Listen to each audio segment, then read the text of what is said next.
Me. How's it been going? Good. Let's see. Things are good. My goals have kind of changed, which I think it's good to just kind of adapt to a different situation. Sure.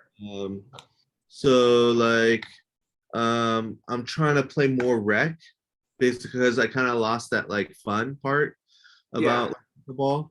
And I think we kind of touched on this last time, which Mhm. was I was starting to focus too much on the drilling, and then I kind of stressed out about it a little bit, and then it just made it a lot fun, right? Yeah. So I started playing, trying to focus on more rec play, but then opportunity kind of arose um, for me, which is I started coaching like beginners.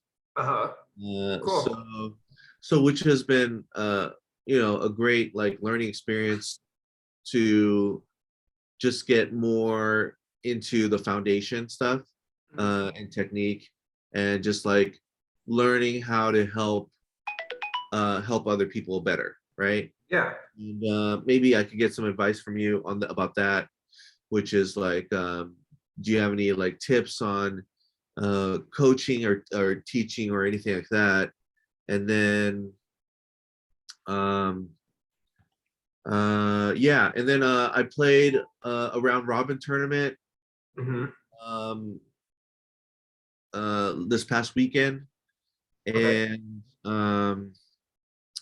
I felt like I played really well, and I don't have any footage on that just because my friend recorded it, and I'm Hmm. not sure if I forgot to get footage from him about that. Okay. That's all right.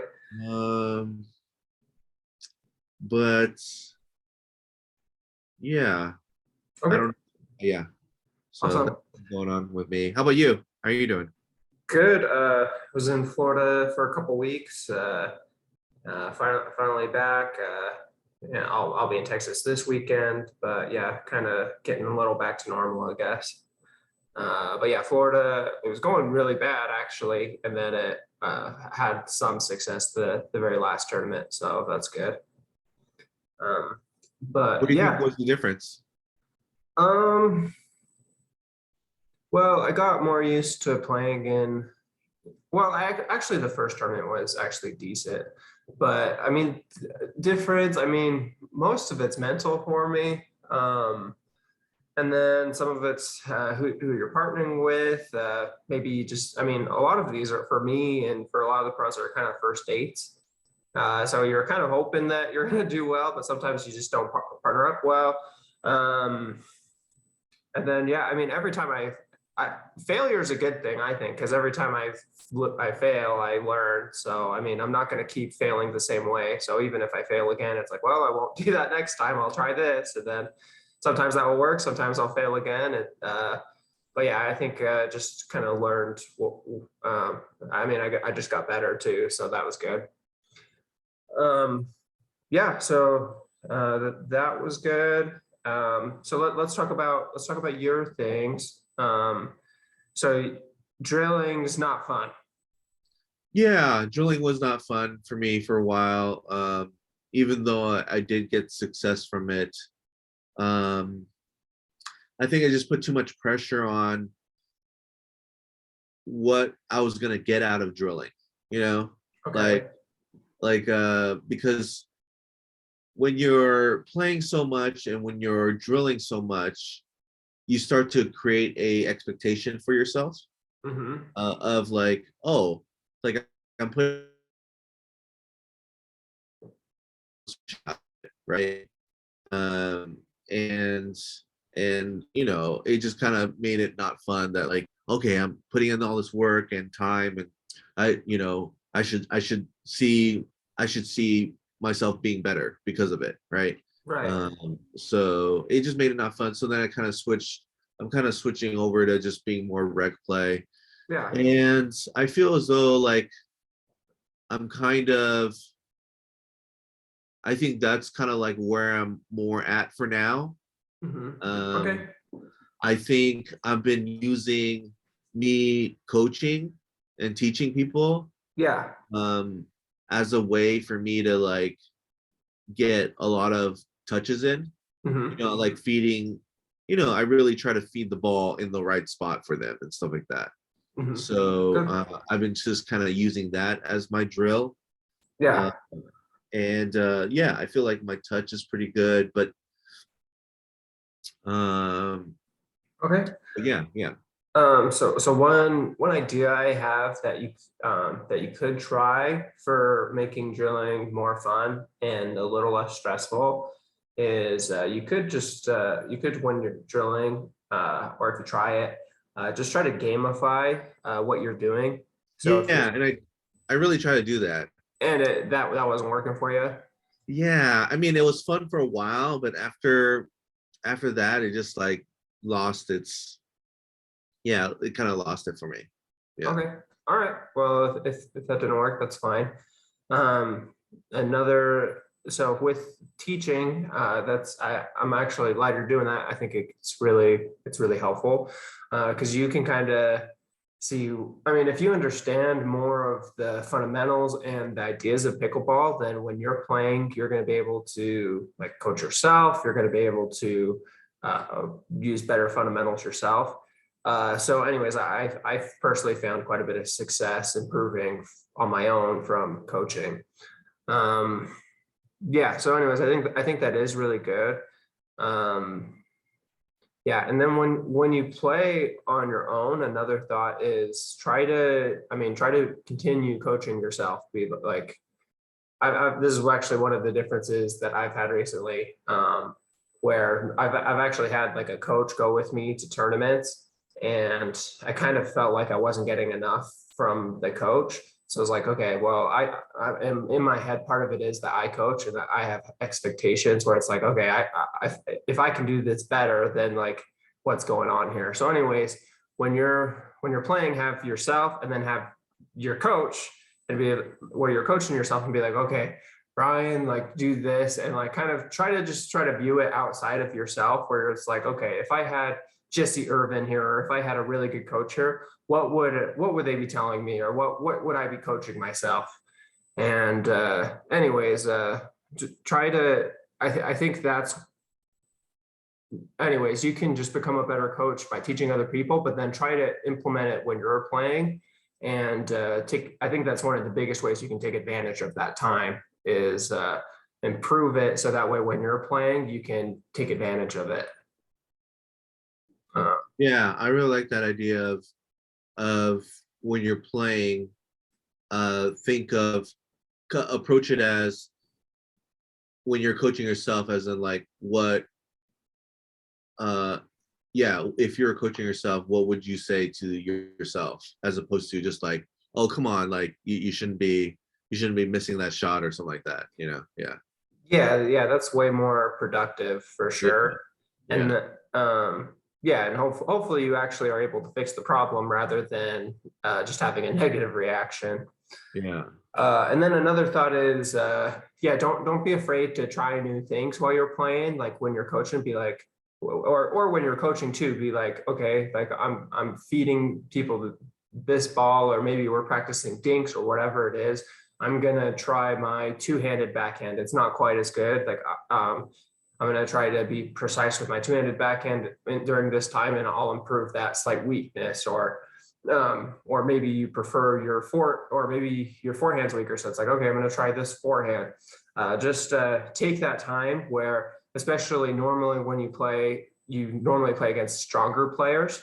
That's a good time to try or to work on things that normally you wouldn't be able to because you don't want to be by far the weakest. But if you're helping other people, you can take a little bit of that time to work on yourself as well.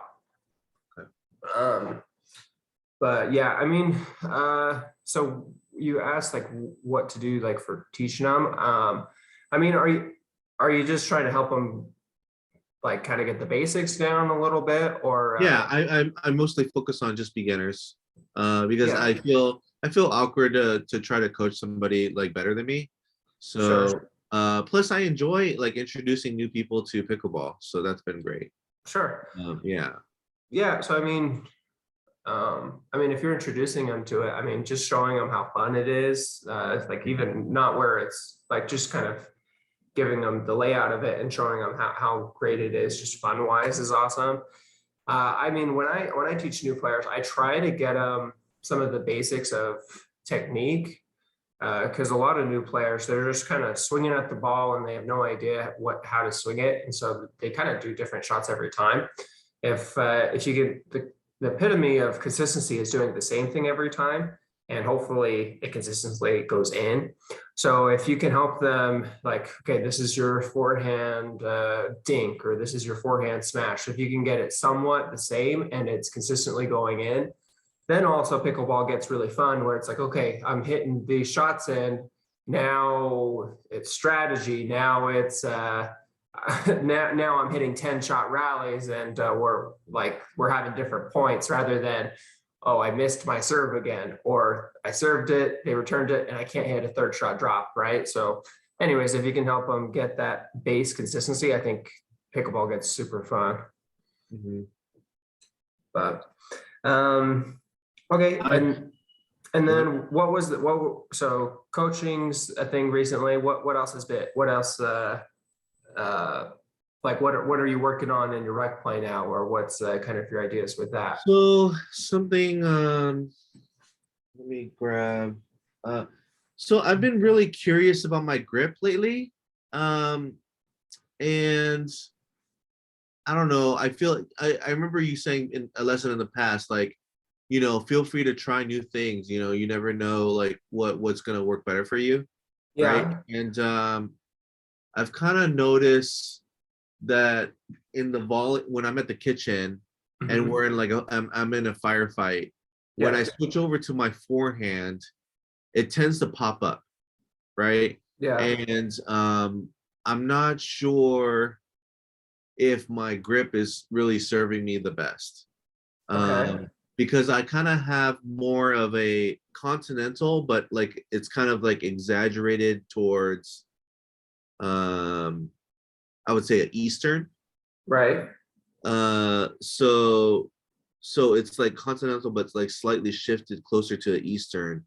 And Okay. uh, so I don't know. I feel like I'm popping up the ball a lot. Um, Do you have do you have a paddle there yet? yeah.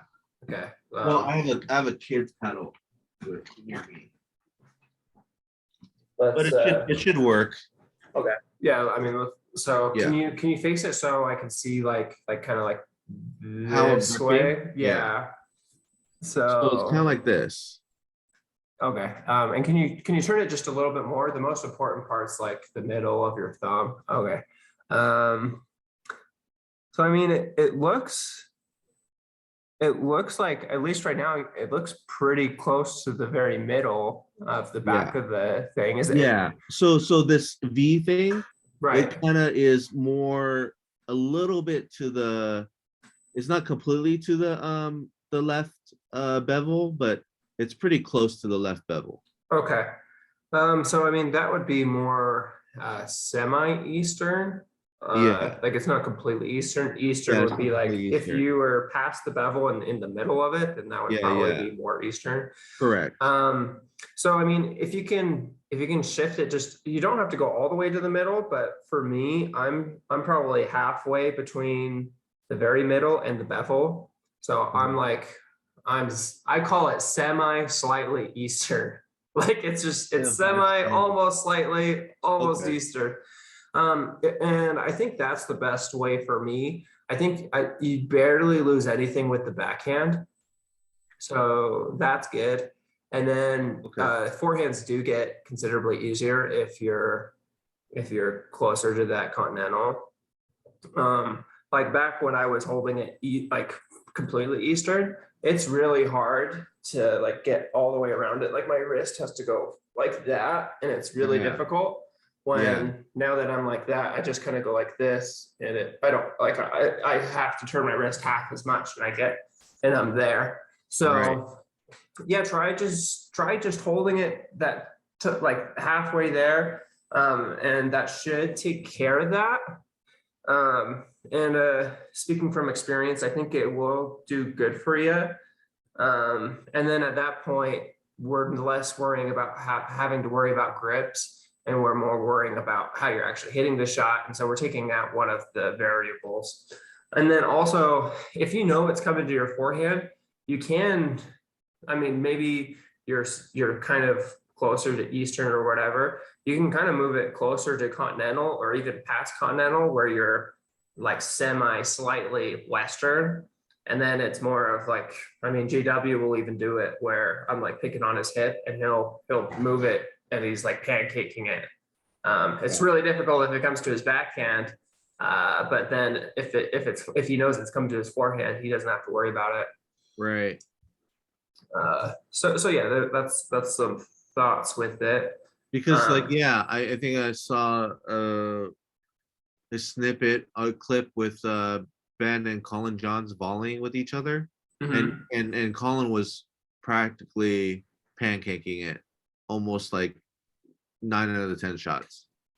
Yeah. Yeah, I mean, I know from Ben's podcast, he says he's probably he's holding it more like I do, where he's semi slightly Eastern. I don't think he's semi Eastern.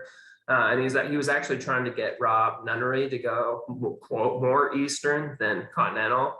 So, anyways, I think if you have it that little halfway more Continental, I think you'll be in a really, really good spot holding it. And then, I mean, maybe you just need to practice taking a forehand or just like turn it like here and like turning it really fast. Yeah, maybe you just need more practice with it, but it should take out the grip variable. Okay. Anything else that has been troublesome, like with rec play, or that you've been needing to work on?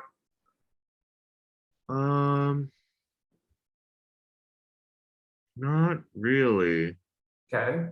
Um, your previous advice have been really great, and anything that comes up is just that, you know, just to continue to work on, from past lessons is, like what the drops like go off of feel as opposed to like watching the ball kind of thing. Sure. And working on my blocking and my drills and stuff. Okay, so here's one thing. I've been like really working on my blocking and then also like my volleying, right? Yeah. And my blocking has gotten a lot better. But my volleying, I almost always like, since I drill so much with my volleying now, I almost always like hit it back to my opponent, as because I'm so used to drilling volleying, like hitting it back to my opponent. Right. And I'm not really like hitting down and putting it away whenever I get in these firefights, because I'm just so used to volleying back and forth, like being cooperative volleying. Right. Do you have an idea of how to fix that? Is that just get somebody to just feed me balls and just hit them down, or I don't know, like I don't know how to. Well, when the main drill I do for like fast hands and volleys is basically we'll hit one or two dinks, and then one of us will speed it up, and then the point's live, and you're trying to win the point, which implies you're hitting it down or you're trying to hit it down as fast as possible. Yeah. Usually whoever hits it to the other person's knees or feet first is probably going to win. Yeah. Whether they miss the shot at their knees or feet, or now they pop it up really high, now it's a complete put away. So I like that drill, because then you're not getting into the just hitting it pat a cake back and forth. So I mean, if you're practicing it, try doing that where you're not having mercy or you're not hitting it back and forth. Then you're trying to hit it down. And then yeah, when you're playing, try to become a little more aggressive with it, where it's like, okay, like as soon as I can win it, I'm gonna win it. Like I'm not gonna hit it right back to them. So I mean, it's kind of it's a little bit of a switch, I think, where you flip the switch and then you're not having mercy, you're going for it. Right. But yeah, I'd say just make sure. Yeah, I don't practice a ton of the volleying right back to each other, just because, yeah, you do kind of train yourself to volley it right back. Yeah, so I think that's what I've the issue that I've been having is like I've been doing so much drilling with cooperative drilling that like I just like gotten so used to just hitting it perfectly back to my my opponent. So yeah, Right. I think I'll work more focused on drilling, putting it away. Yeah. Yeah, and then also on the receiving end of that, when someone else is putting it away, if when you're practicing drilling, now you have to like try to dig it out. And I mean, that's pretty hard to do, but you'll get better at it. And then when someone hits a harder ball at you in real play, your odds of getting it are going to go up significantly. And it Yeah. also, I mean, playing patty cake with someone is it makes drilling less fun because you're just doing the exact same thing over and over. If there's some variety or some extra challenge, it does. I think it makes it a little more enjoyable, or it pushes you a little bit harder, which is good. Um, okay, yeah. So, and then I mean, another thought is like someone speeds it up, you try to block it to like a corner. It's really hard to do that, but if you can block it to a corner, I mean, and if you give it a little something, you're probably going to win it. Usually we block kind of right back to the same person who hit it to us because that's the easiest, just because you're sending the ball right back to the same direction.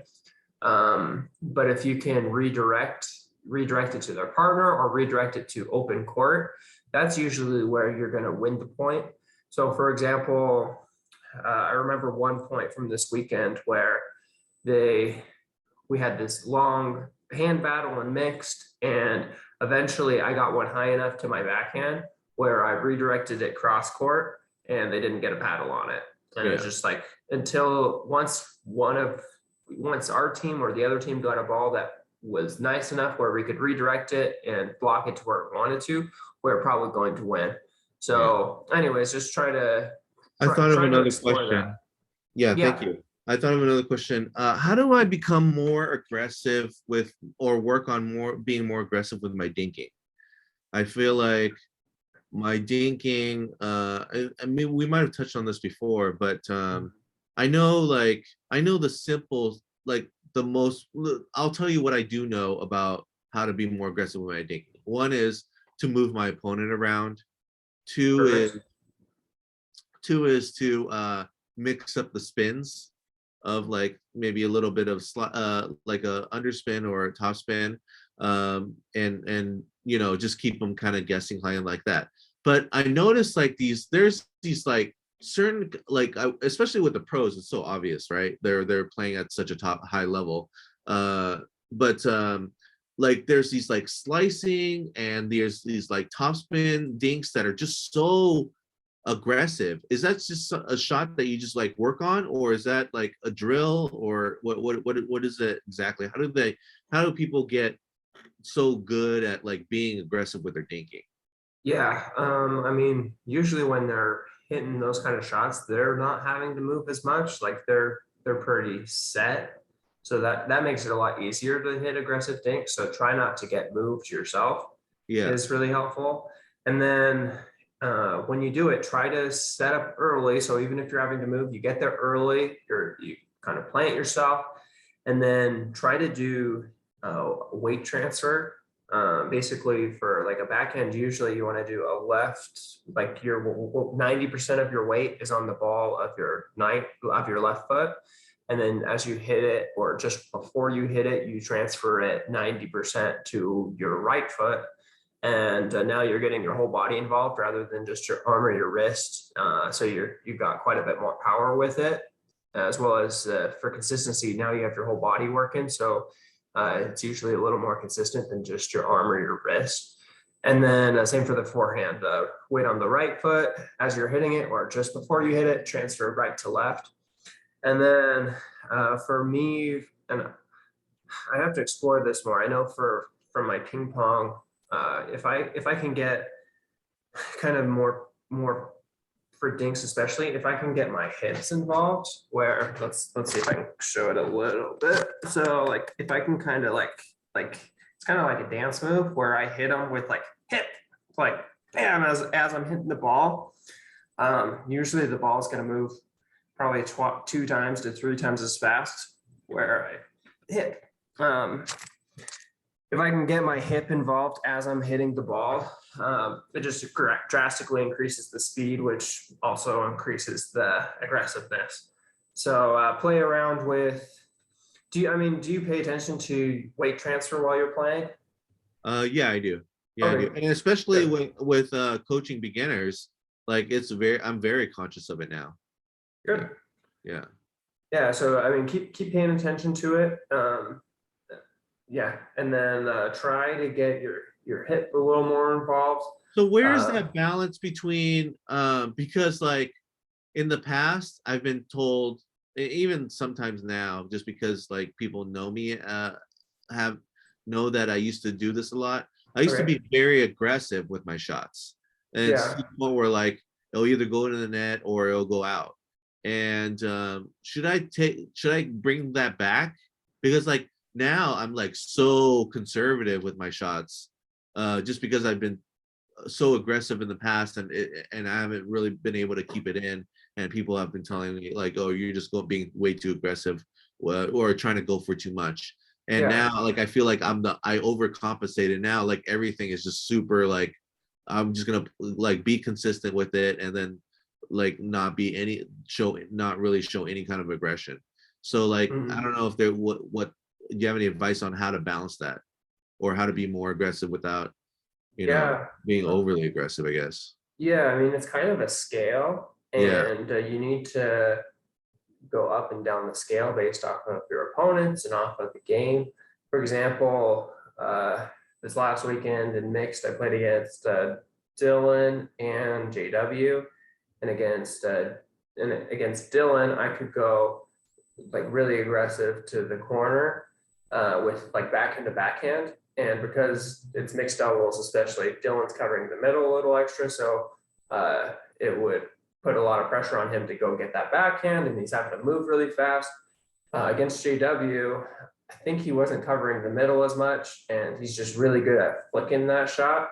So if I were to do it again, I would hit that corner shot way less aggressive and hit it really short and try to not let him hit it out of the air and try to make him move. But in order for it to actually work, I would have to hit it way less aggressive. Uh, so, I mean, you just have to, based off of the game and your opponents, turn up and turn down your aggressiveness. Okay. If the aggressiveness is working and you can turn it up even more, great. If it's not working, if you're missing, you need to tone it down. Yeah, it's that's part of the fun of pickleball. It just changes all the time. Okay. Cool. So yeah, I would revisit turning up your aggressiveness. And for example, for me, I'm kind of going a little bit more back to my roots where I've been working on my drives and other stuff that I'm a little less good at. And it's like, okay, I'm going to go back to what I would normally do. And I'm now doing what I normally do even better. So maybe try to revisit the aggressive shots and see if it works, see what you can do with it. And then I'll maybe add the good parts back into your game, keep the bad parts out, or maybe etc. Like just experiment with it again, and yeah, just take your past experience with a grain of salt. But yeah, just to go and experiment with it again. Okay. Okay. All right. Yeah, Thank you very much, Austin. yeah. Thank you. Sorry, a little bit of time trouble. No, no, no worries. Yeah, I guess we'll text and we'll figure out Okay. something else the next time you're available. Cool. Yeah, sounds good. So have a great week. All right, you too. Bye, Austin. See ya.